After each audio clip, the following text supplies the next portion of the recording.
Good God, Michelle. No D comes with M. Okay.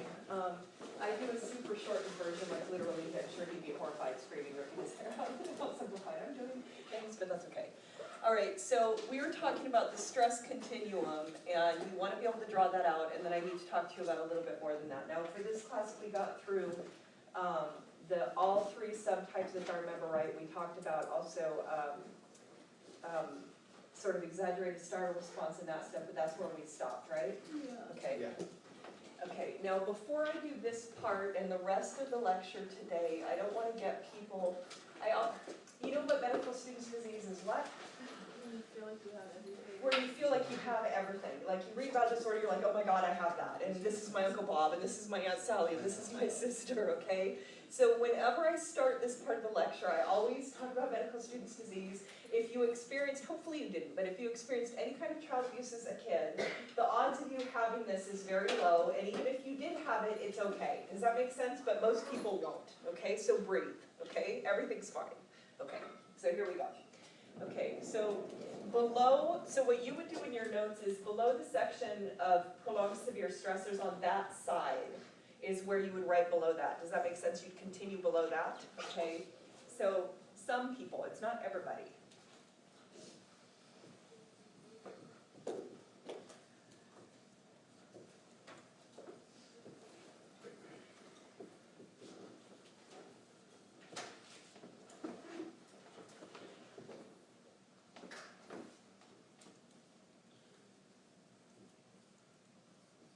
Some people with prolonged severe stressors developed hypercortisolemia. Now, so I want to make sure, let me print it so my R's don't screw you up. No, thank you. Okay, is that better? You're like no horrible R's. Okay, so hypercortisolemia, so which is an endocrine abnormality.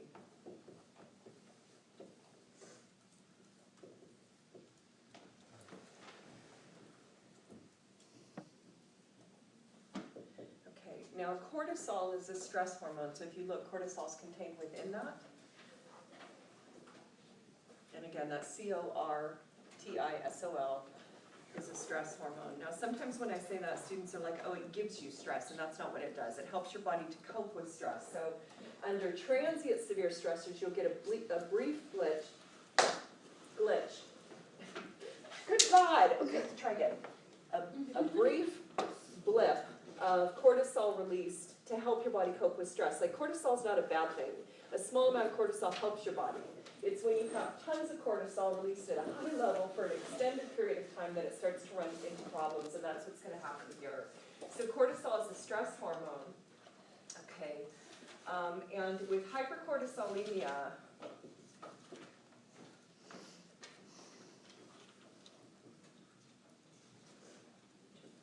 so if people could put their phones away, I'd really appreciate it, okay? Cell phones are not out in any college class, thanks. So with hypercortisolemia, the person has elevated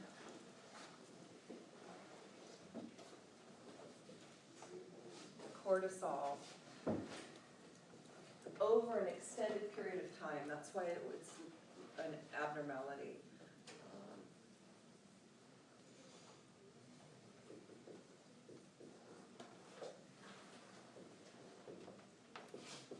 So cortisol is the hormone and hypercortisolemia is the diagnosis?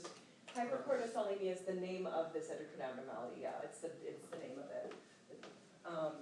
And so what happens is, again, cortisol in a small amount, like a blip up briefly to help you cope with stress, no problem. It's the problem here is with prolonged severe stressors, because those stressors are ongoing. Again, no batterer is abusive 24/7, no parent who's abusive like beats or yells at their kid 24/7. But the fear level's through the roof because you never know when they're going to do something. And so because of that, what they're getting is the SANS, so you think of the fight, flight, freeze response, instead of for a transient severe stressor where it goes up and then the PANS brings it back down because there's a brief stressor, 5 to 10 minutes, the SANS is staying activated a super long time, and this then is staying turned on too long. So it's extra high cortisol for an extra long period of time, and that's going to create damage. Okay? Yeah. What's the word after has? Is that elevated, yeah.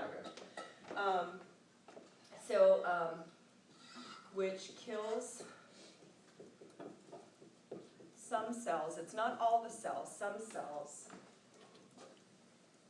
in the hippocampus. So we're gonna start with the hippocampus and we'll talk about other structures in a minute. But at this point I was just talking about the hippocampus. Okay, so the hippocampus is important for all kinds of things. Is important for, in this class, did I draw the dopey hippo on the board?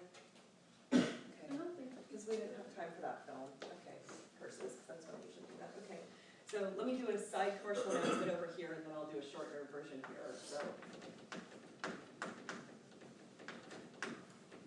Okay, so the hippocampus is important for, it's important for a lot of things, but one of the things it's important for is learning and memory.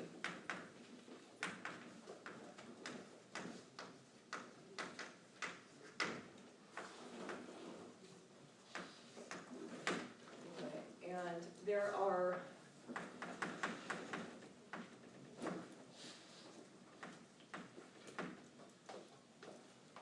books and films, and when I have time, I was absent that one day, so we didn't get the little 3D animation I usually show you. There are books and films that actually say something after they say this that's incorrect, and I can't remember the researcher's name. One of these days I can say Google it, see if I can find it.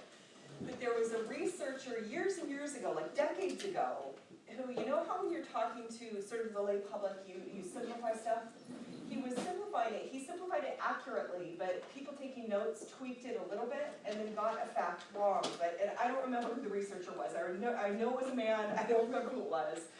And whoever took notes got it slightly wrong, and then it started getting published in books because he was so famous. And what they'll say is the hippocampus is important for short-term memory, and that's not true. Because if you think of back, especially if you're on Jose Bautista, he covers that, it's in any Psych 1 book, but Jose talks a lot about patient HM. I talk about him in here, not so much in Psych 1. But he had bilateral removal of the hippocampus, and he still had short-term memory. So does the hippocampus give you short-term memory? No, because if you pull those structures out of somebody's head and they still have that, that's not what it does. But is it important for learning memory? Yeah. It does an intermediary stage called consolidation. And so what it does is it takes data from short-term memory, and then it helps the system to store it into long-term memory, and that process is called consolidation. This is what the hippocampus does. So patient HM, if you said to him, say 598-2171, say that to me. 2171. So short-term memory is 7 digits plus or minus 2, or 7 letters plus or minus 2 on average.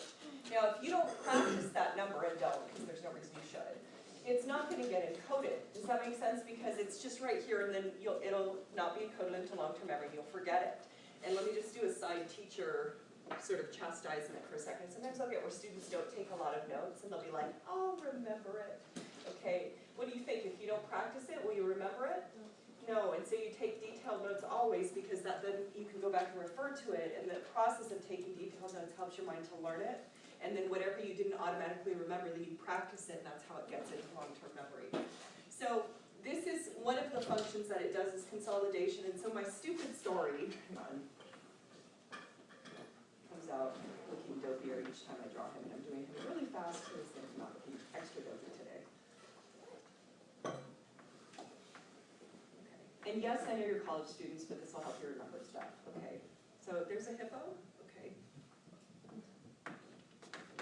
And he's a college student, so he's on campus. Okay, so that when you see this word, you don't forget. Okay, and the hippocampus is important for learning and memory. It does consolidation. And so the first day of school, his mom drops him off.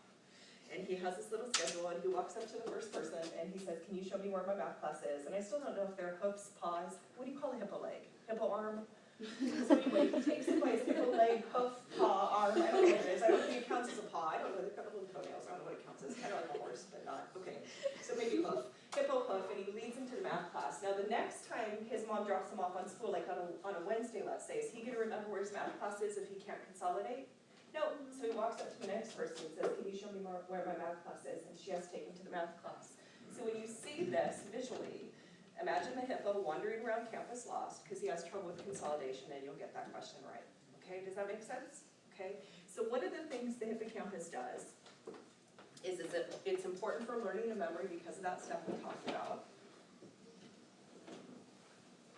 And this is more me just writing it to foreshadow somewhere we're headed. So I'm going to write this sentence more for that reason. But to do with hypercortisolemia, there's an additional thing. It does many things, but there's an additional thing that it does. So I'm going to put a star to remind you that this is related to this right here more directly. The hippocampus also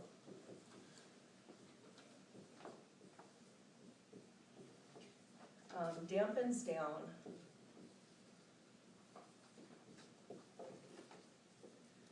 the fight, flight, freeze response, the SANS. It dampens down the fight, flight, freeze response, and so the SANS, by sending a signal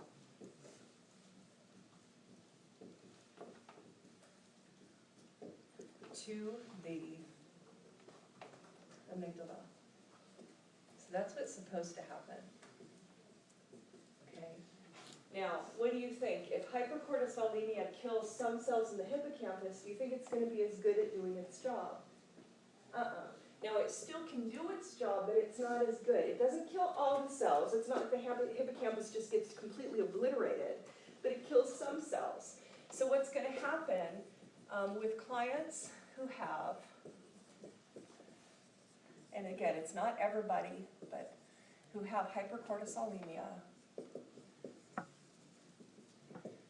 the hippocampus can do its job still, but not as effectively. Sort of like the signal, it typically takes longer for it to happen. The client is left with some issues. So the hippocampus typically takes longer to signal.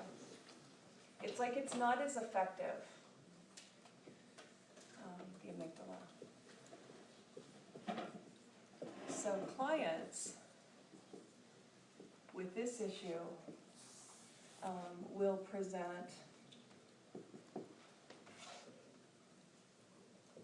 with oftentimes like an exaggerated startle response. Exaggerated's 2 G's, God, I can't spell. Yeah. God, I can't spell it. Spell it. E-X-A-G-G-E-R. Like that? Is that right? 2 G's? Yeah, that's right. Startle response. Yeah, welcome to my brain. Okay. And so now, does it mean that every single human being you meet with an exaggerated startle response has hypercortisolemia? No. So I always use myself as an example. I'm high strung, if you haven't figured that out yet. Very high strung, born high strung. So when you're a baby, they check your hearing, they clap behind babies and do different things. And so they did that for me, and I was like shaking apparently for quite some time. So my dad was like, okay, she's a little high strung, sensitive to sound, and I'm just like that. I came sort of high strung. So that's not from trauma as an infant, high. Okay, that's just how I'm wired, and certain people are wired that way, but you can also have where you have sort of an acquired issue through trauma and things like that, and through, in this case, hypercortisolemia. And so the analogy that I do to try to give a sense of this is I use the analogy of a TV set. And as I get older, a few of you have probably seen old TV sets, but if you imagine like a TV that's like 20 years old or 15 years old, like an older one, if there was a scene on the TV of this out here, there's a walkway, there's trees, there's grass, things like that, a 20-year-old TV would still show that, or if you have a really old laptop with a really cruddy art program, it would still show the image, but it might be really pixelated or grainy, versus a brand new TV or a brand new computer. It would be very effective at doing its job, clean lines, all of that. So if you think about with hypercortisolemia, the hippocampus can still do its job, but it's just not as effective. It's like an old TV versus a new TV. It doesn't do its job quite as well, okay? So that's where we're going to stop on the simplified part up to here. Okay, are we okay up to here? Okay, yeah. Oh, I thought you were doing that. Just kidding. You left out the other stuff. Okay, so can I erase? I'm almost done with Okay. that.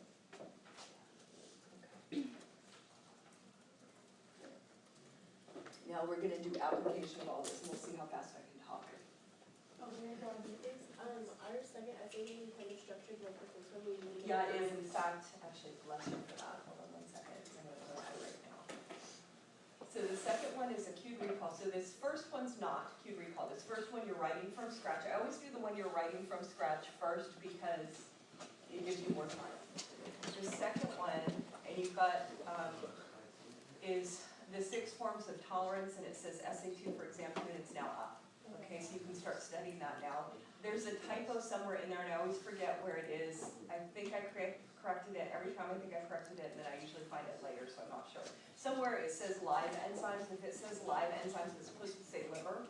And I think I fixed it, but I can't remember for sure. So if you see live, it's supposed to be liver, but live is actually really useful. Anyway, okay, so I need to turn this on because we're going to get to overhead in a minute. So what I'm going to do is a little bit of older research first, where we're headed, and then I'm going to talk about some more modern research and try to bring it to sort of present day time. Hopefully I can do all that in an hour and 5. This thing auto downloads, and I need to just turn the projector on and not auto download. Hang on, so I'll just stand here like an idiot for a minute.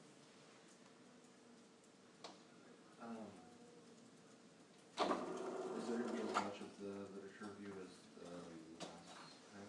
Yeah, there's actually, I think I'll take up more. Yeah, okay. Okay. You're like, great.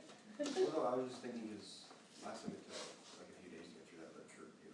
Yeah, and so we'll see. But last time I think I did the first part further than I got this time, and so we'll see. I'm not sure.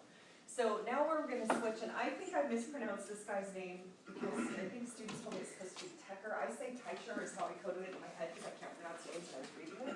So I call him Martin Teicher. It's probably totally not right, but I know how to spell it. It's like this. But I had a student look up names on the net, and apparently that's pronounced Tecker. I think it's Teicher. Does it look like Teicher? Teicher, okay. So he's from Harvard. So I can't pronounce names, like I'm completely daft. So yeah, not good with names, but I think you guys have figured that out. So Teicher, okay. So he is somebody we're gonna go, so the first part deals with a massively simplified section of part of Robert Sapolsky's research. Again, really, really simplified down. And this is gonna be some lit review, mostly of say it again, Teicher? Teicher. Teicher. Okay, so it's almost like for me, so it's like T-E-I-K-E-R. Sorry. It's a German pronunciation. It's a guy. So Teicher? Teicher, yeah. Okay. We'll try to get that coded. Okay, at least I was sort of right when I said made it more soft and soft sounding. Okay, so let me go through and so he starts out with a lit review, and so I'm going to sort of talk about this. So this is from an old Scientific American article for an older lit review, and he's going to do some summaries of his research and some other folks, then I'm going to do some modern studies. So he originally cited that U.S. agencies receive about 3 million, so Child Protective Service agencies, and I'll talk to you about sort of modern stats are almost identical.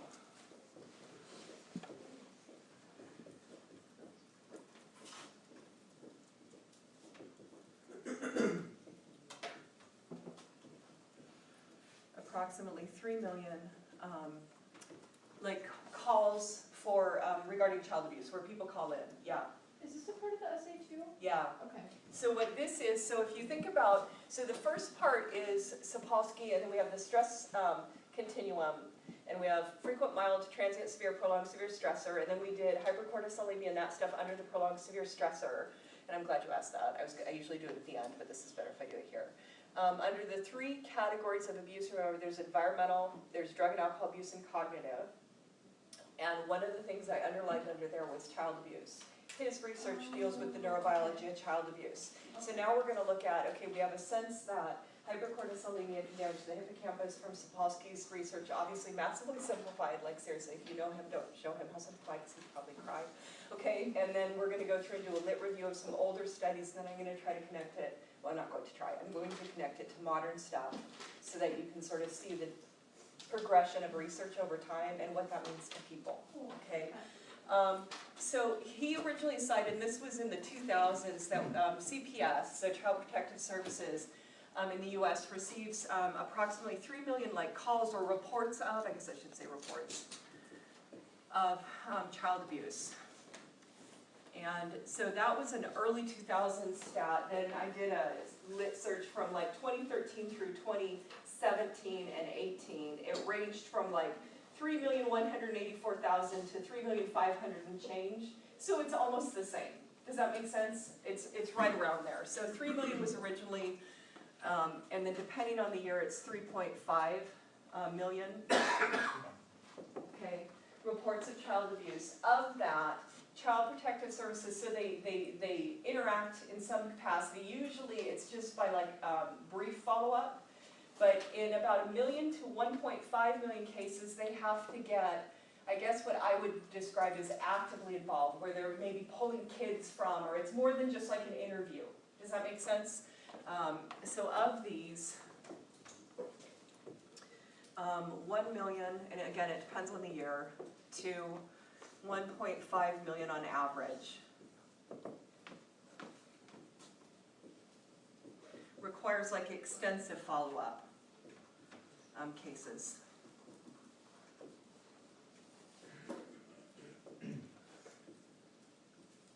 And I'm labeling it extensive, meaning you have to like pull kids or get people, parents into specific programs and things like that versus just a brief follow-up. Now, what do you think? Do you think there's only 3 million to 3.5 million cases of child abuse in the US? Think of all the people we have, and so no way, okay? So that part of what I always like to sort of draw your attention to is that, because most people never bother to call, like on neighbors or family or things like that, which part of why I make you guys learn this research is because I think it's important research to see in general, but I think it's important for us to understand from a societal level and from an action level. The reason why I start with the really old lit review that, however you do this, I'll keep pointing to you and have you say it. It's like, does, you're like, Mother of God, butchering the name, does, is because he shows you how he laid out the research, and it's amazing. I don't know if I'm the only one, I hope I'm not the only one. When I was a student and I would look at research, I would understand why the particular study was done. And I would think it was interesting. I could see flaws in the study. But there were times where, when I would try to understand how did researchers go from this one study to some of these other ones, I wouldn't necessarily always see the link to it. Sometimes I would. Like you would see they would do larger populations, or they would go through and do different tweaks on an original study. But this one you're going to see he starts cascading further and further out, and he explains the logic of it. So I think from a student perspective it's effective to see how a researcher thinks and conceptualizes problems. So that's why I start with the older lit review before getting to the modern stuff. So here we go. So I guess I'll call him Martin since I keep butchering his name. So Martin, who I don't know. So he specializes in doing research, but he also works with clients with severe trauma. And so part of what he wanted to understand is what is going on with severe trauma. Now I need to sort of talk to you sort of historically a little bit and then go forward from there. So folks like me, and I think he's older than I am, we were always taught that the way to conceptualize trauma, especially child abuse and things like that, is we were taught to think of it like a computer analogy, and that child abuse was like being given bad software. So you have a really solid computer, and somebody puts in wonky software, and what the analogy was the wonky software was people saying you're worthless, you're not going to amount to anything. Does that make sense? And bad memories and things like that. So it's sort of like the child or the adult who grew up with that environment is focused on unhappy things, and the therapist's job is to help sort of rewrite the software, is to help them to look at the world in a different way. And that's how we were sort of always taught. And then how do you do that? Teicher, I'm going to say Teicher because it's easier for me, sorry. What he started thinking about is, wait a minute, I don't know that that's right. And he started thinking, in fact, I think it's probably wrong, that maybe it's actually a hardware problem. So maybe there's actually something structurally wrong with the computer and it's not the software. So he's going to try to show you how he did that. So first he's going to start out with the impact of child abuse.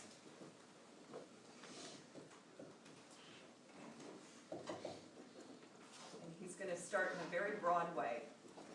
So for your notes, just write the first one. I'm just writing stuff so I can point to it. If you prefer, you can write personal or interpersonal. I think it's easier internal, external. Okay.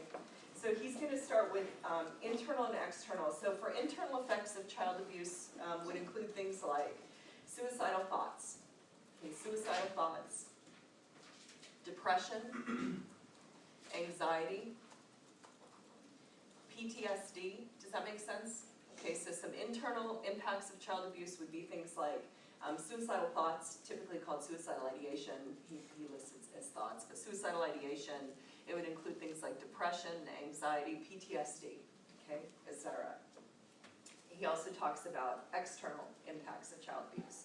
Those can be things like aggression expressed outwardly. So aggression, impulsiveness. So aggression, impulsiveness, delinquency, hyperactivity, and I'm reading his list because he does something I disagree with, so I want to get it under his model, his way. And then he lists substance abuse, which for me belongs mostly here. Yes, there's stuff that can happen out here, like you can drunk drive, or do you know what I mean? Or you can be mean to people if you're loaded. To me, I would put it here, but he puts it here. It's not my model, so that's why I always stare at the list so I don't screw it up. And substance abuse. So things like delinquency, aggression, hyperactivity, and substance abuse. Delinquency is sort of like a juvenile delinquent would maybe cut class, get like you're sort of getting into trouble. Okay. Yeah, cut class, you might do not massive crimes, but you know, like hotwire car. Not that that's okay, but I'm just, yeah. Am I repeating the first list? So the first list, so things like, it would be things like internal effects would be things like depression, it's gonna be in a different order, but things like depression, anxiety, suicidal thinking or suicidal ideation is what it's normally called, suicidal ideation. It would include also like PTSD, things like that. Things that you can't really see. Yeah, and it's like internally the person's struggling. And to me, substance abuse belongs here because the biggest way to, in my mind, the person struggles is in here. Does that make sense? But he puts it here, which is why I always look at his list because I don't want to screw it up. So put it where he puts it because it's not my model. So he was sitting and thinking about the clients he's worked with and some of these impacts he's seen. And then he started thinking about one specific subset of folks who have been through child abuse. Now this isn't everybody who goes through child abuse is not going to get this diagnosis, so be clear on that. He then started thinking, so this doesn't go under internal or external, it's a separate diagnosis. So then he started thinking about clients he had with borderline personality disorder.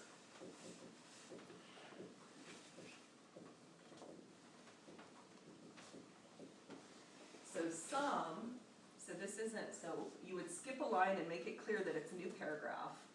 So some people with a child abuse history, it's not everybody, develop borderline personality disorder. And Tyker wanted to understand what's going on there, and he fixated on this disorder because this disorder presents a little bit differently. This is the disorder, these particular clients gave him the insight that it may actually be a hardware problem. It was these clients. It wasn't so much just general folks who've been through abuse, it was specifically these clients. And so I'm gonna sort of describe stuff off to the side, and then I'm gonna go back to your formal essay, like I usually do. So here we go. So I have a way of describing personality disorders a little bit different than I think most people do, right, wrong, or indifferent. So personality disorders, these are like, they're like, I have students think of them as almost structural. These are enduring disorders that cause a great deal of social dysfunction and pain for the client, okay? And the DSM will talk about their enduring, and sometimes they use the words entrenched, and all that's true. But there's a lot of disorders that are enduring. Does that make sense? There's a lot of disorders that do different things. So the way that I have students think about personality disorders, to me anyway, is that they're structural. So I'm going to give you a couple examples. These you don't need to write down. I just want to sort of give you a few examples, and outside we go through all of them. But I like to do a few examples and then tie it back to this. So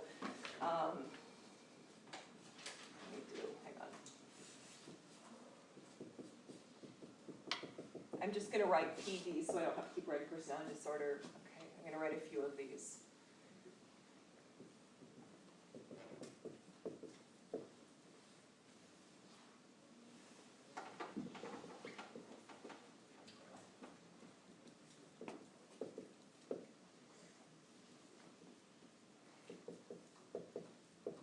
And we'll get to borderline in a minute, and then I'll go over there. But so these are a few of them. There's more than this, but I want to sort of touch through these. So narcissistic personality disorder, this is named after the fable of Narcissus, if you are into reading fables and myths and things, where he fell in love with his own reflection, falls in, and big horrible things happen. But this is somebody who's, sort of the cardinal feature is that the person needs to be the center of attention. And if they're not the center of attention, they either get angry or may pout in the corner. And it's very much like, I know the best words, I'm the smartest person in the room, I'm a genius, smarter than you, let me tell you why, things like that. And they say it a lot. It's not like a little kid who's confident or an adult who's confident about a skill. It's at a pathological level, it's like constant. Now, do you think these folks typically, and again, there's individual variation, but typically would these folks go to therapy? No, because I'm fabulous. Does that make sense? Now what they do though, and this you actually do see clinically, and I was taught this as a student, and I'm like, that's not going to be true, and it actually is true. They oftentimes will bring their spouse or their kids in for us to fix them, because the spouse or the kids are not doing what? Praising them enough, listening to them enough, telling them they're fabulous enough, all of that. And that actually does happen. You actually see that. When I had teachers tell me that, I'm like, oh, come on, that's not going to happen. And it really does happen. They haul their spouse in and fix them, okay? Histrionic personality disorder, sort of a thumbnail way to think about it is it's sort of like superficial attention-getting emotions. So everything's sort of dramatic. And I don't mean, if you like acting, I don't mean an actor or an actress. I don't mean that. It's just, so if I'm sad in my day-to-day life, I'm super sad. Like everything's sort of kind of over the top.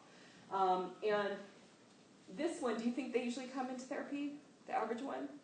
No. No, because it's sort of like that process, they do that. That's their thing. Does that make sense? And so these two disorders mostly frustrate who? Everybody, well, psychologists. It's everybody around them. Does that make sense? Family and coworkers. But these two, the individual usually isn't personally identifying with the struggle. So the narcissist may be upset that other people aren't paying enough attention, but they're more frustrated with you because you're not honoring me right.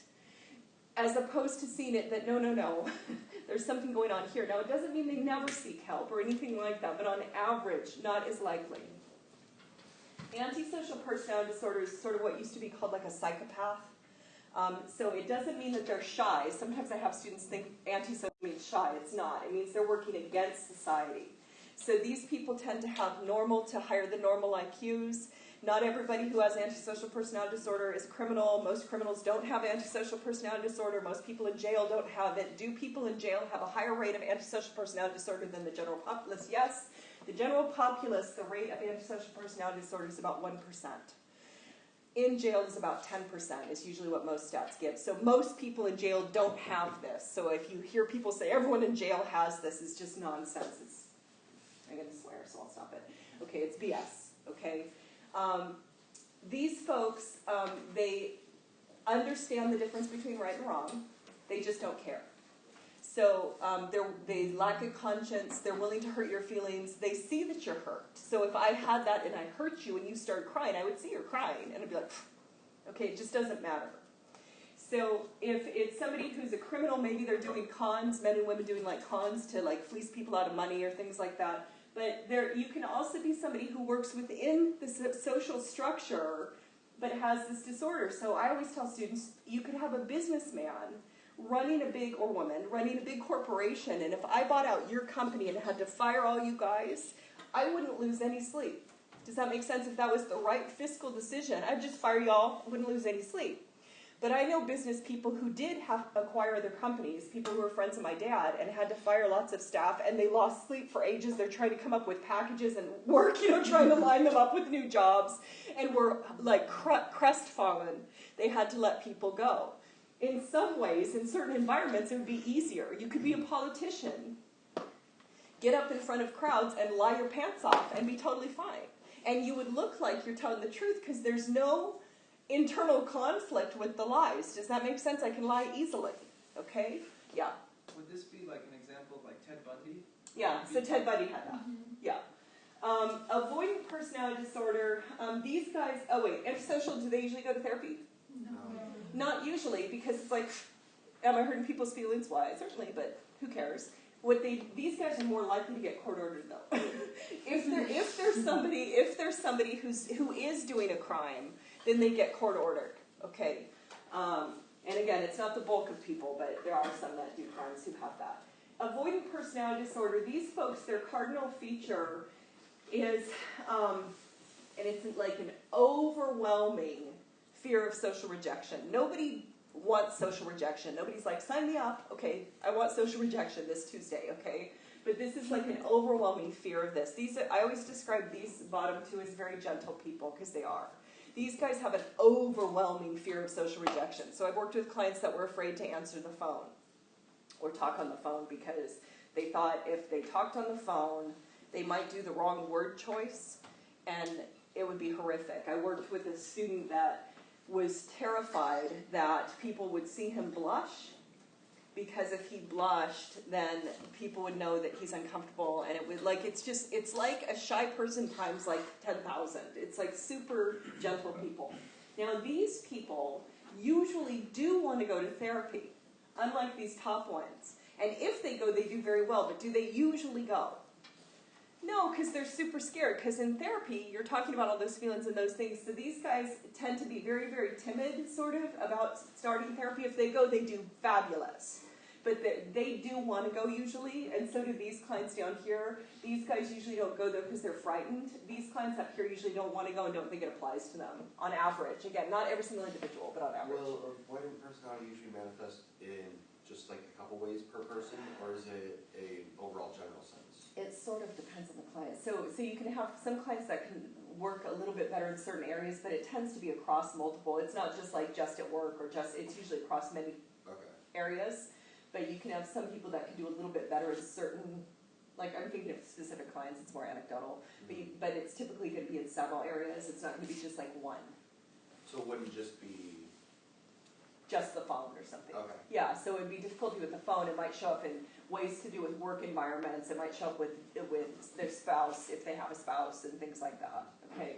So borderline personality disorder, these guys, their cardinal feature, now we're going to go back over here. These guys, their cardinal feature is an unstable sense of self.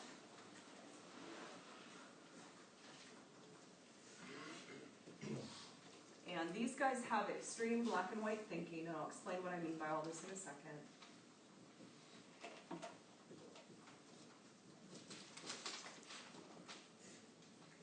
And again, I'm just doing bulleted stuff. I'm not doing full DSM diagnostic stuff. I just want you to get a gist of it.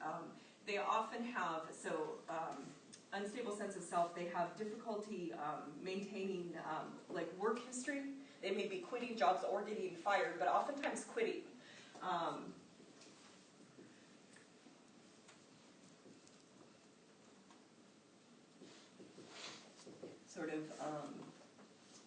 Jobs, relationships, etc.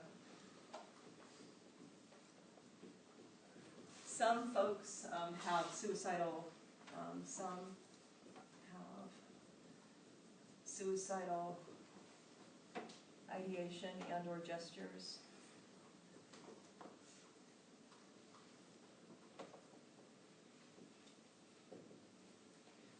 Some engage in, have substance abuse issues, not everybody.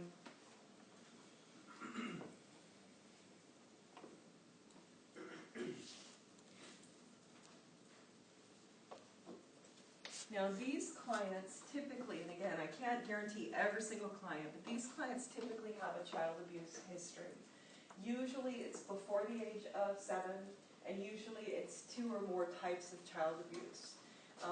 And oftentimes it's before the age of 5, but usually before the age of 7.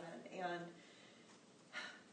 these guys get a bum rap. I always stand up for clients with BPD because when I used to do clinical work, and I went to a lot of seminars and trainings and all this stuff for domestic violence and a whole bunch of different subjects. And invariably, and I was still an intern, I would hear licensed therapists, who I'd then start arguing with, who would say things like, they'd walk up to a bunch of us and say things like, so, how many borderlines do you have in your practice? And the other would be like, oh, I avoid those people at all costs, or I have a couple that I'm trying to get rid of, or I have, and I would hear things that I was like slack-jawed. I tend to be sort of Pollyannish, so it sort of shocked me, some of the stuff that I heard. And part of why it makes me angry is because I don't think that they should be, ideally, obviously making fun of anyone, but if you understand these clients' history, to me it's particularly hurtful because these are people that were typically hurt and severely hurt in multiple ways, many times by multiple people early on when they're little kids. And so it's like of all the people, like you shouldn't kick anyone when they're down, but Mother of God, don't kick somebody down when they're down who was hurt as a little kid. And so I use a weird analogy, and I always feel sort of stupid doing this, and I don't mean this, I mean this in a way to get you to get it, and hopefully it's not going to sound offensive. I don't think it does, but I don't know. These clients remind me of a cat I had when I was a little kid, and I don't mean it the same as the cat, but just listen to the story. Okay, so when I was a kid, we had twice where random strangers dumped cats on our property. I don't know why, but they just did. One came with a can of cat food rolled under a bush. I don't know how he was supposed to open that with his little claws, but anyway. So the kitty that came with a can of cat food, I figure people, we kind of lived out, not massively in the country, but there were only 2 houses at the end of the road, so it was kind of like in the middle of nowhere on a cul-de-sac, and I think they figured the cat wouldn't find them, so dumped the kitty. And one of the kitties that got dumped on our house was a little kitty I unoriginally named Felix, the cat, you know. And, okay.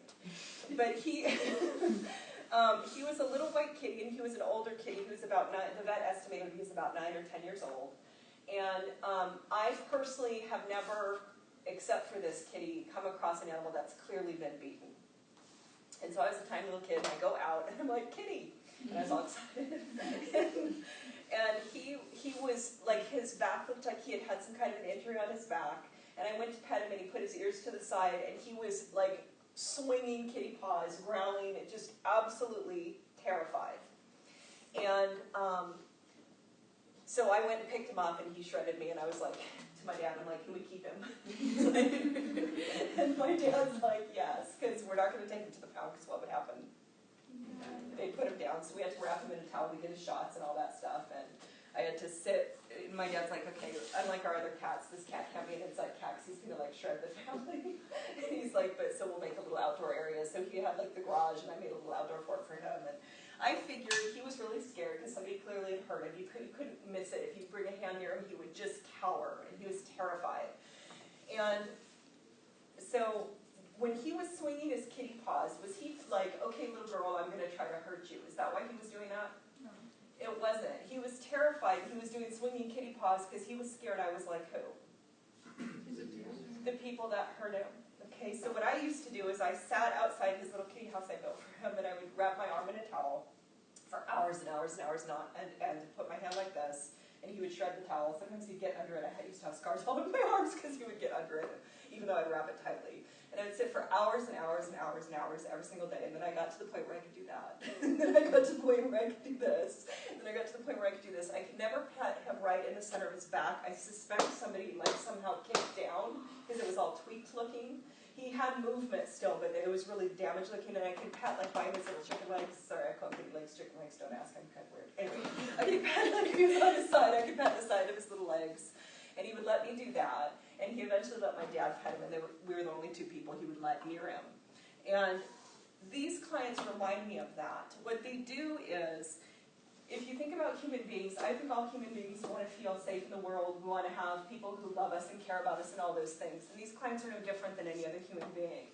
But the difference is where most of us had safe people around us, so we got reflected back that we're of value and, you know, had loving relationships with people.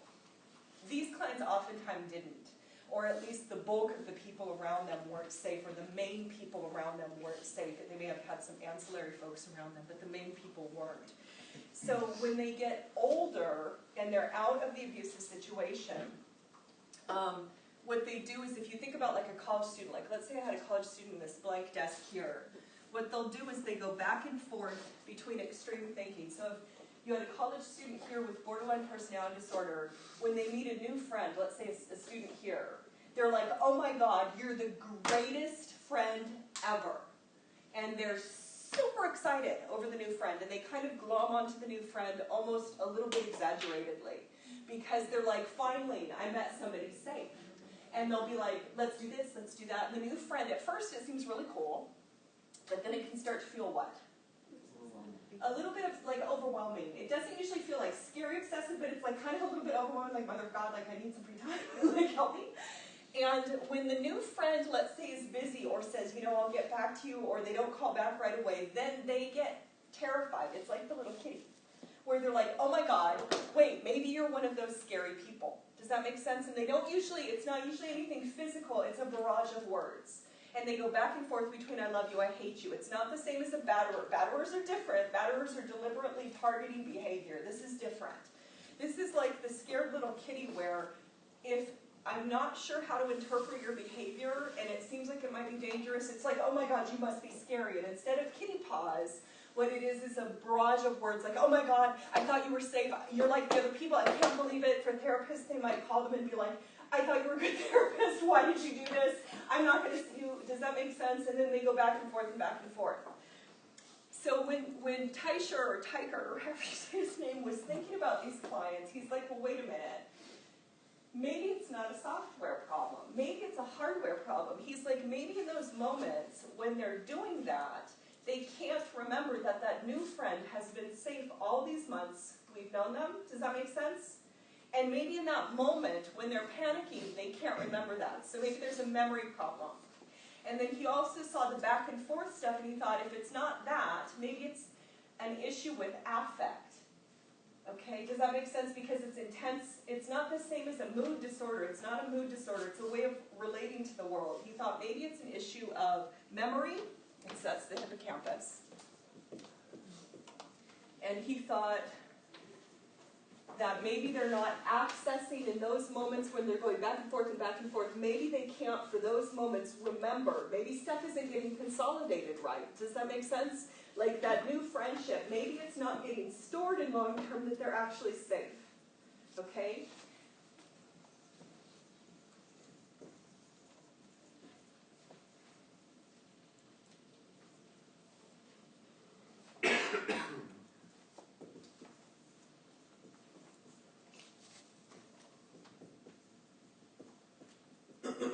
Perhaps they're not consolidating data correctly.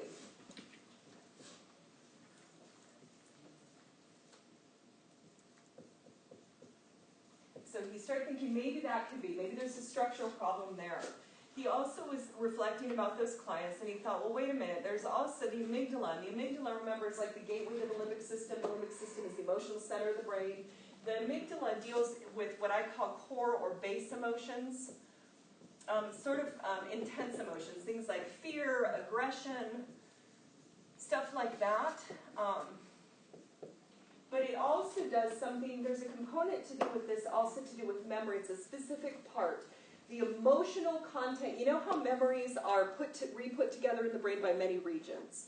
So if I have my 8th year birthday party, it's not like my 8th year birthday party stored right here in 5 neurons.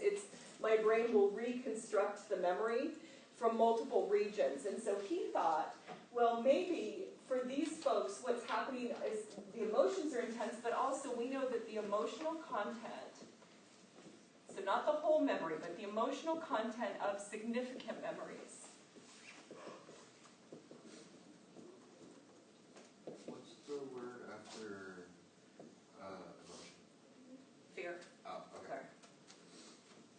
Gets stored here. So things like, the birth of a child would get stored here in the amygdala. The feeling state of it. Does that make sense? Not the whole memory, but the feeling in your body. Walking across the stage of graduation. Does that make sense? The pride of that. Getting married. Really positive, warm, fuzzy things. The love of your parent. The love of your child. That body feeling goes here. But in addition to that, it's not just warm fuzzies. It's also, what do you think? Do you think trauma is a significant memory? Yep. So the body state, the physical memory part, not the whole, I was doing this and then this happened, that gets reconstructed in multiple regions. But the body feeling of that goes here, okay? So he started zeroing in on these two brain regions. Can you see why he did that when he's thinking about the clients with borderline personality disorder, okay? So they have difficulty with an unstable sense of self. The issue, I always give an example from one of my clients, and this one would go under housing and relationships. I had one client who had this disorder, and I always have to pause so I don't screw up this down on it. And she had moved. I hate moving, so we gotta do this one like stuck in my head because I hate moving. Packing all the boxes when I've got it, that's what can happen. She moved 11 times in 9 months because each time her new roommate was horrible. Okay, if you have 11 horrible roommates in 9 months and you're a college student, okay, could you get a few dud roommates? Yes. But statistically, what are the odds of getting like 11 dud roommates in 9 months is not really high. So the common denominator is what? The client.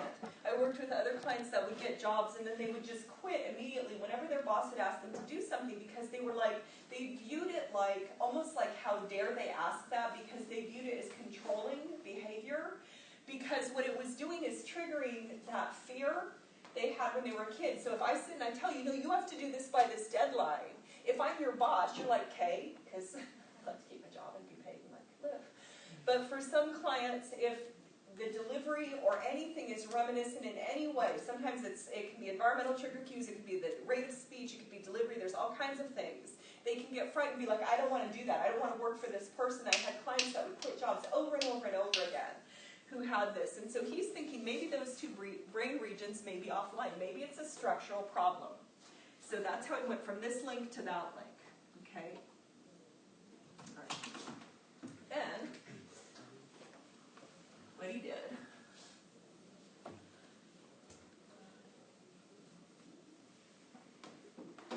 as he's sitting thinking about that stuff, he thought, okay, so maybe the amygdala, now here's where he does a bigger leap. So he's thinking maybe the hippocampus and the amygdala could be offline. There hasn't been a bunch of research yet. He's conceptualizing where are areas where we have some stuff that's well documented that I might be able to make a tangential link between other instruments of research we've studied and these clients. So this is where he does a bigger leap from here to here. So there's a lot of research on temporal lobe epilepsy. He's not saying these clients have epilepsy. That's not what he's saying, okay? But there's a lot of research on the temporal lobes and temporal lobe epilepsy in particular. And so first let me go through and give you some basic symptoms of temporal lobe epilepsy, and then I'm going to help you to see how he made the cognitive leap in a second. So first let's get some symptoms. So temporal lobe epilepsy symptoms, okay, include things like seizures.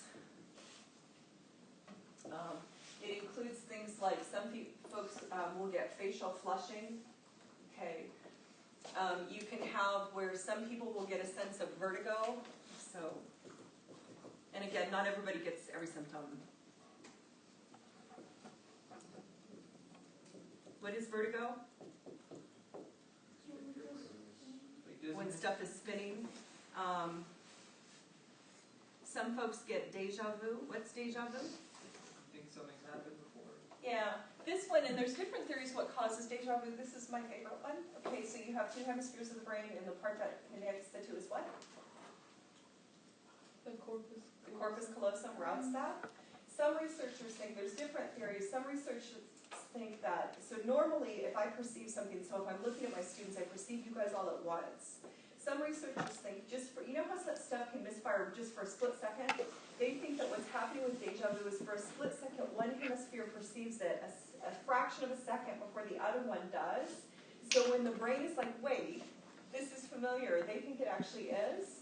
I like that explanation. I'm not, another one that people, sorry, I'll shut up, can experience is jamais vu. What's jamais vu? Who knows French?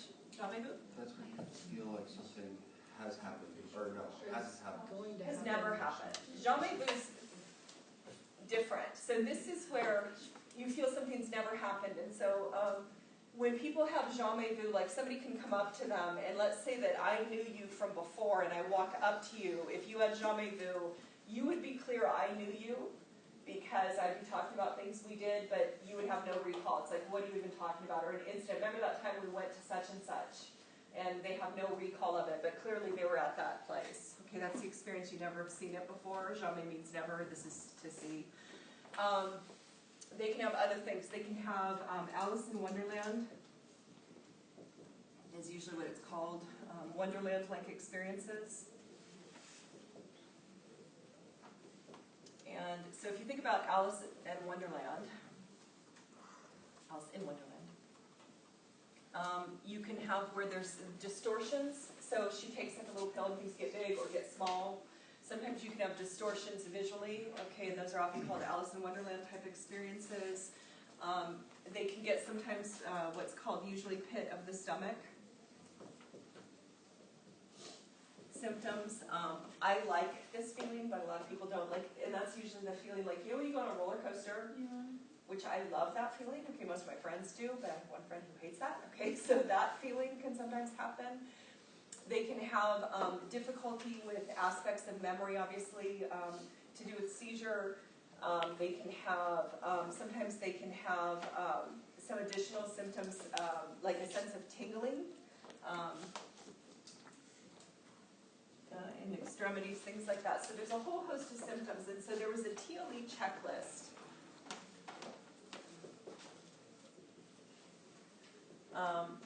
That Teicher used. They can have hallucinations, sometimes visual distortions, things like that. And so those are some of the symptoms. And so sometimes they can have uncontrollable staring or twitching or things like that as well. And so he sat and he thought about, okay, so temporal lobe epilepsy, there's lots of research on that. It deals with temporal lobe regions, and so he took a TLE checklist and he gave it to a set of clients versus controls, people who've been through abuse versus controls, to see is there any difference. It was his first attempt to see could something possibly show up as different. He started with a TLE checklist, so this is what he did. So he, in 1984, he had years prior devised this checklist, and then in the 90s, so in 1993 is when he did this, and again, he took this old checklist that he developed and he gave it to clients. And so this is what he did. So this was in 93, and this is Teicher and the McLean research team. So these are the folks at Harvard. So he took this old checklist and he gave it to clients. So this is what he did. He took 253 adults, and it's 253 adults who came to an outpatient mental health clinic for a psychiatric evaluation. So he took 253 clients who came to an outpatient mental health clinic for a psych evaluation. And there's all kinds of reasons people can get a psych eval. If people are going through divorce, and I would like to say this never happens, but I've worked with clients and I guarantee it happens. Sometimes there's a reason why you say, I want my soon-to-be former spouse to get evaluated because you're worried about safety of the children. But there's also times where people say, I'm worried about the safety of my kids because they're trying to do what? Sometimes they're trying to get custody and there's nothing wrong, but they're trying to create problems for their spouse. So sometimes there really are problems and sometimes they're just doing shenanigans. So just because somebody's having an evaluation doesn't mean there's always a cause for it, is what I guess I would say for that, because I've seen both. So slightly more than half of the 253, slightly more than half of the 253 reported being physically abused, sexually abused, or both. So slightly more than half the subjects reported being physically abused, sexually abused, or both. And then what he did is he looked at the average checklist scores between those who had been abused versus those who hadn't. And this is what he found. He found that those who compared to controls, those who had experienced physical abuse, So compared to the controls with no abuse history, those who had been physically abused, so compared to controls, those who had been physically abused had a 38% greater number of checklists on average of the TLE checklist. So 38, okay, percent greater. Those who had been sexually abused had 49% higher. Okay, so physical was 38, sexual was 49, and what do you think for both? Higher for So physical abuse was 38 for physical, 49 for sexual only. And then those who had had both physical and sexual, what do you think? Sorry, sexual was 49? 49. Okay, and those who had been physically and sexually, do you think it'd be higher or lower? Higher. Higher, and it was 113. Okay, Percent? so 113% higher in patients who reported both. Now this, in and of itself, doesn't show anything because, I mean, it's interesting, but it could be just that if you've been through abuse, maybe you're a hypochondriac. Does that make sense? If you've been through abuse, maybe it could mean that I'm more likely to do medical students disease or, something like that. So it's interesting, but it's not enough yet. Yeah. higher as to Number of check marks. Okay, So that it's a sounds- massive checklist, like have you ever had vertigo? Have you ever had tingling? Have you ever had facial flushing? The pit of the stomach? Have you ever had? And so it's a huge checklist he had created years prior. And depending on what their abuse history was compared to normal controls, they had a statistically significant response rate that was different. But that in and of itself, as I said, doesn't mean anything yet because it could just mean that you're more self-conscious or worried about or aware of body sensations maybe if you've been through abuse. It doesn't necessarily say anything. What he found is that abuse that happened before the age of 18 had a greater impact than abuse that happened after. Okay? All right. Sorry, what was that last sentence? So abuse that happened before the age of 18 had a greater impact than stuff that was like at 18. So, okay. So he had an interesting result, and then he's like, okay, so let's try to look at this on a physical level. Okay, so now he's going to go to do an EEG study. So this was in '94. And again, we're headed toward modern stuff. Then he decided to do an EEG study. Okay, look at brain waves. So this is what he did. So in '94, the McLean research team, and again, that's Teicher's team at Harvard. So the McLean research team in 1994 decided to do an EEG study. So what they looked at is they reviewed records of 115 consecutive admissions. They reviewed records of 115 consecutive admissions. So the N is 115. Consecutive admissions. Now, why did he do consecutive admissions?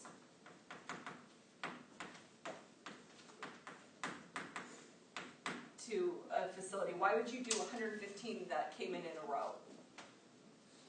So that way you can control for, Keep going. you can control for differences in population by, and differences of when people come in via just having a large number of, by basically testing people consecutively, not. It's a time frame, right?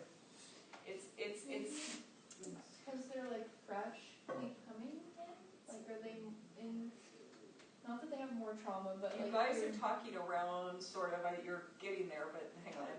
If he does it more consecutive admissions, it'll be less like outliers. It's not, you guys, it's way simpler than what you're thinking. You guys are making it way harder. Yeah. Trying to eliminate bias.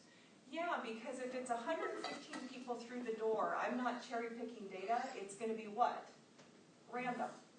Does that make sense? I Yes? feel like it adds like a lot of factors though, because they're all coming in at the same time, like the same day. So like if there was like certain staff or something, or there were certain things Yeah, that or happened, or I don't know, some disaster Like happened or 9 something. a.m. on a Monday, not everybody might be like, oh, I'm gonna go. And there are flaws with all of these studies, just so you know. Like the first one, even the TLE checklist is still, there's a huge, the controls aren't true controls Yeah. because they're folks who are being court-ordered to it. Like there's Yeah. flaws with all of these, so I agree. But the reason why he did 115 versus like, let me cherry pick data is because it's less likely to be skewed, but there still are flaws, and there are flaws. So he took 115 consecutive admissions. of patients in an adolescent psychiatric hospital, okay?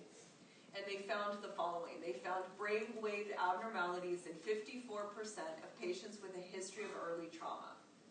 So they found brainwave abnormalities in those clients with a history of early trauma. It was at a rate of 54%. Versus those without an early history of trauma. So those with an early history of trauma, they found brainwave abnormalities in 54%. Yeah. Could you repeat that? You're going a little fast. Yeah, sorry. I'm actually saying it several times, so just keep listening, because I do that. Okay, it's okay. So those clients who had a history of early trauma, they found brainwave abnormalities in 54% of those clients. So with those clients with a history of early trauma, they found brainwave abnormalities in 54% of the clients. For those clients without a history of early trauma, okay, so those clients without a history of early trauma, they found brainwave abnormalities in 27% of the clients. So those with an early history of trauma, brainwave abnormalities at 54%. Those without an early history of trauma, they found brainwave abnormalities of 27%. So those with a history of early trauma, they found brainwave abnormalities of 54%. Those without a history of trauma, they found brainwave abnormalities of 27%. Then they subdialed down further. Okay, yeah. Sorry, where were the patients from? So it was 115 consecutive admissions of patients in admissions for a adolescent psychiatric hospital. Okay, some had a history of trauma, some didn't. You said earlier before 18, right? Was 18 or after 18? That was the other study. Oh, okay. That was the TLE checklist. We're on the second study. Okay. Yeah, so we're on the second study. This is a follow-up. This is an EEG And study. sorry, it was 27%? So it's 54 and 27%. Right. Then he's going to go through and he does a further analysis of data, okay?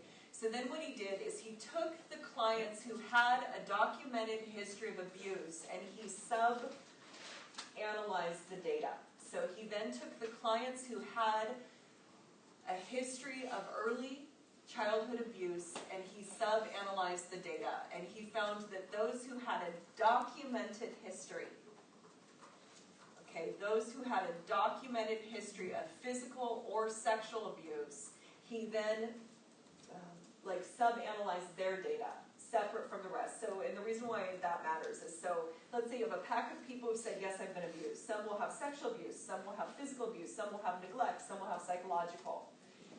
A lot of those people don't have it documented. It doesn't mean it didn't happen, but it's not where you know for sure what the level was, all of that. So he sub-analyzed just physical, just sexual abuse, only those cases where they had documented proof of it, and then looked at their data. He found that for those clients, there was a 72% of those who had documented history of physical and sexual abuse had brainwave abnormalities. 72% of that subsection had brainwave abnormalities. And what shocked him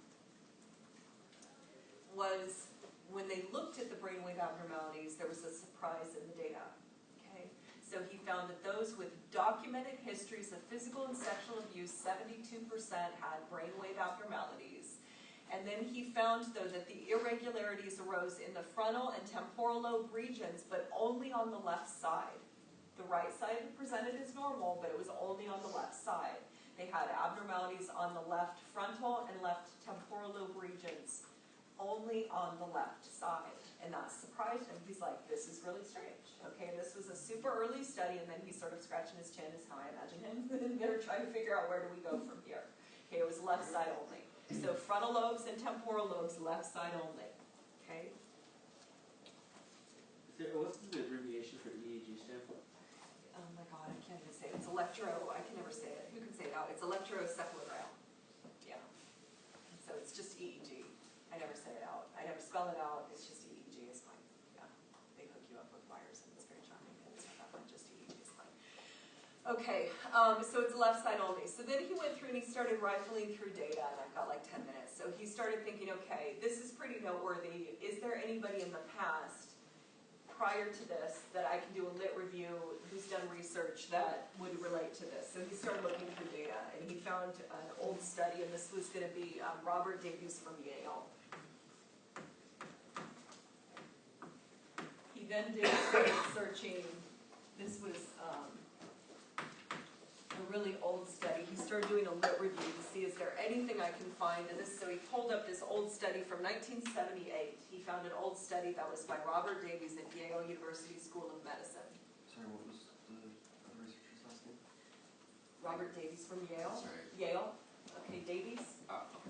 Okay, from Yale School of Medicine.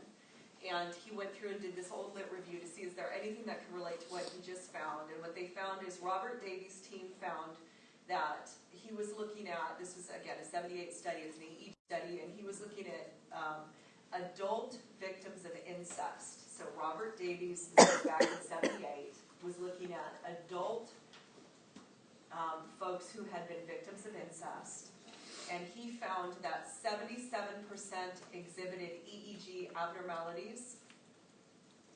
Okay. And of those clients who had been through incest in this old Davies study, okay, so 77% had brainwave abnormalities. In this old Davies study, they found that 27% of those clients also had seizures. And it's just, so for me, when I was sitting here reading this, because you know how with the TLD checklist, I was just like, my God, okay. So I know why he did the leap and all that stuff, and he's saying like there's lots of research there and all of that, but this one actually ties in and shows how good his intuition is to me. And it's still just, again, he's trying to start to tie stuff together and all of that, but I think it's interesting. So it still needs more research, so then they're going to go through and do more. So here we go.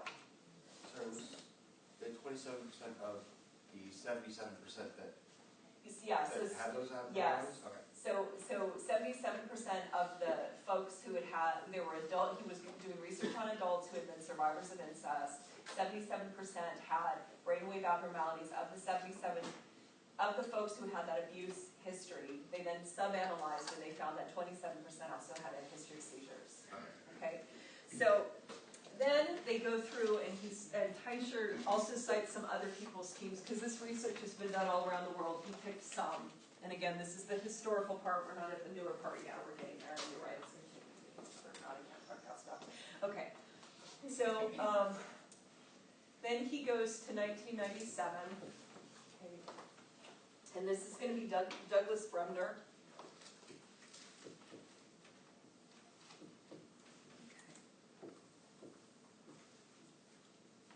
So this is Douglas Bremner at Yale School of Medicine. And this one's a tiny study, and it's an MRI study. So now we're going to get out of EEGs and we're going to go to MRIs. Okay. And he's going to look at 17 adult survivors. So he's going to look at 17 adult survivors of childhood physical or sexual abuse. 17 adult survivors of childhood physical or sexual abuse, all of whom also had the diagnosis of PTSD. So the population he chose was 17 adult survivors of childhood physical or sexual abuse, all of whom had also the diagnosis of PTSD. And he's going to do MRI scans on them and compare them to 17 controls. Now, this one I like because now we're starting to get a little bit better in research design. He's going to control for a lot of things in this. So I want you to write in your notes this stuff just so you have it. So for the 17 healthy subjects, they were matched for age. So the 17 healthy control subjects were matched for age, sex, race, handedness. Why did he care to match for handedness? So right and left, and why would he be worried about that? Yeah, because the prior studies were seen left side only, so you want to make sure you're controlling for handedness. He controlled for handedness. He also controlled for years of education, because remember, the more education you have stronger dendritic connections, a whole bunch of stuff. He also controlled for alcohol abuse. He did an assessment on alcohol abuse history because that can cause damage and things like that. So I think that he did a good job. Now the N is really small, 17 but that's for MRI scans, which are really expensive, okay? So again, he controlled for age, sex, race, handedness, years of education, and alcohol abuse history, okay? Now, they found that the left hippocampus of the abused patients with PTSD, they found that the left hippocampus of the abused patients with PTSD was, on average, so they found that the left hippocampus with people with the abuse history with PTSD, on average, was 12% smaller compared to the controls. What about the right one? Right hippocampus. What do you think? Normal. So again, left side only. Okay. Yeah. You got the end one more time. Sorry. Yeah. So I don't know where you are, so let me just back up where I think you likely are. So they found that the patients with the abuse history, and they also had the diagnosis of PTSD, they found that the hippocampus on the left side was on average 12% smaller than the controls, but the right was normal.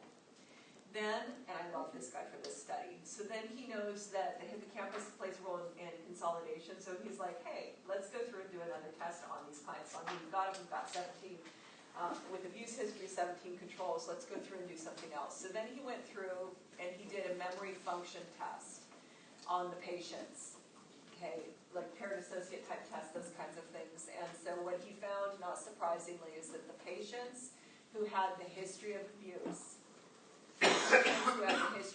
scored lower on verbal memory tests than the non-abused patients, which makes sense. If on average you're having an increased likelihood of shrinkage of hippocampus, does that make sense? Your ability to do well on memory tests is likely to be not quite as good, okay? What was the difference? Sorry. I don't The know. difference in the memory tests? He doesn't give stats other than to say they performed more poorly. Okay, and it was at a statistically different rate, but he doesn't list it. I'll need you guys to know. Yeah. Verbal memory? Yeah, it was a verbal memory one. So a lot of times they'll do like parent associate tests. So if I go apple, table, wall, clock, door, ceiling. So if I say apple, you say Table. if I say wall, Clock. okay, table, or doors, whatever I said. Door, ceiling, I think I said door. Mother of God, I usually do table, ceiling, door, ceiling. It's too easy. Okay. So for that part, he found that. So then he goes through, and I can do one more. So then he's going to cite a 97 study. This is Stein. Okay, so they did worse on the memory test versus those. Okay, okay, this is going to be UC San Diego, so UCSD. So this is going to be Murray Stein from University of San Diego, so UCSD. This is 97 also from University of California, San Diego. And what they're going to look at here is Stein looked at women who had been sexually abused as children, and had the diagnosis of either, so women who had been sexually abused as children, who had the diagnosis of either PTSD, and it's 21 women, who had been sexually abused as children, who had the diagnosis of either PTSD or dissociative identity disorder, what used to be called multiple personality disorder. So they had the diagnosis of either PTSD or DID, of dissociative identity disorder. So they either had the diagnosis of PTSD or the diagnosis of dissociative identity disorder. Okay, 21 women. Okay. And he went through and they found that the women, the volume of the left hippocampus was significantly reduced compared to the right. Okay, so the left hippocampus, the volume of the left hippocampus was significantly reduced compared to the right, which was again normal, unaffected. And then they looked at something else though for this study, and that's why I want you guys to have an understanding of this study. Okay, so they found again the left hippocampal volume was significantly reduced at a statistically significant rate compared to normal controls. But then they looked at something else. They sub-analyzed the women, their level of dissociative symptoms with the level of shrinkage of the hippocampus, and it correlated. So the more dissociative symptoms they had, the more shrinkage. Does that make sense? Okay, so there's a direct correlation. Does that make sense what I'm saying? So if they had greater shrinkage, they had greater dissociation. If they had less shrinkage, so it was a more intact, it was closer to being an intact, not fully intact, but closer to an intact, they had fewer symptoms. It directly correlated. Greater dissociation? So greater dissociation with the higher the level of shrinkage the given client had. And so I'm going to pause here because we're at time, but I want to sort of make some points here before we go to the next section. If you think about clients who are abused, they get told you're never going to amount to anything, you're like this, worthless person, you're dumb, you're this, you're that. So then think about the research that's showing they don't do as well on verbal memory tests. So if they're in school, they're having to try harder, and then that feeds into if they suffer from this. Think about the idea of the greater dissociative symptoms and all of that, or borderline personality disorder, and those therapists making fun of those clients. They're literally making fun of people for brain-based, possibly for some of the clients, not everybody, but brain-based impacts from child abuse that obviously the client has no control over.